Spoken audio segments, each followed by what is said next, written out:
Good morning. This is Dr. Brain again. Today we're beginning our study of the basal ganglia and the thalamus. There will be a series of 5 slides, and we'll begin our series through a section taken through the anterior commissure.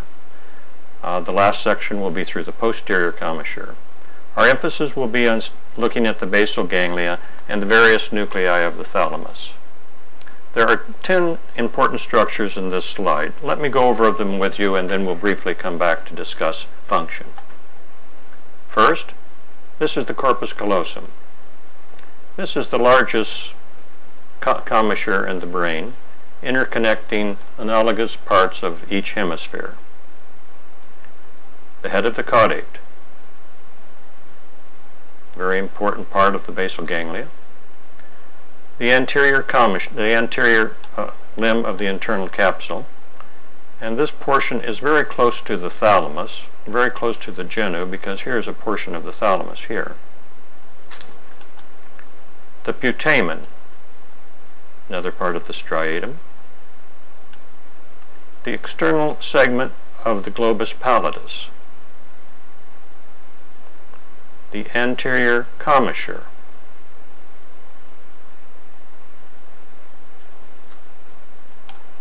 The columns of the fornix.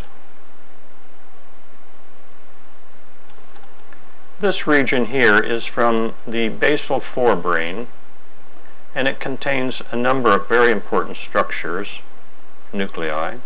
For example, the basal nucleus of Meynert is located here, which is very important in Alzheimer's disease.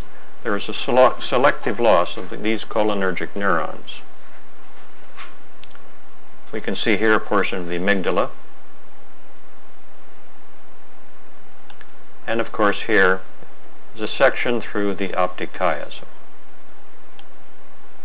Those are the important structures in this slide. Let me briefly talk about their function. I mentioned the anterior, or the corpus callosum, interconnecting analogous parts of the hemispheres. The head of the caudate will show atrophy in Huntington's disease. This is one of the ways we diagnose it on an MRI or CAT scan. The anterior limb of the internal capsule at this level is carrying information from the frontal lobe to the thalamus, and from the thalamus to the frontal lobe. There are also frontal pontine fibers here. The putamen is a part of the striatum. We very frequently refer to the caudate and the putamen as the striatum. The external segment of the globus pallidus. The anterior commissure interconnecting the anterior temporal lobes. The forebrain structures, as I mentioned, the nucleus of Meynert is here, which is very important in terms of Alzheimer's disease. If there's anything you want to remember about the amygdala, it's the word fear. The optic chiasm, of course, is receiving visual information from the retina and relaying it to the lateral geniculate bodies, which we'll see later. Now, I should have mentioned to you at the beginning that all of these slides are stained for myelin. Therefore, the dark is really white matter because it's myelin, and the white are the nuclei and the various neurons which are not stained.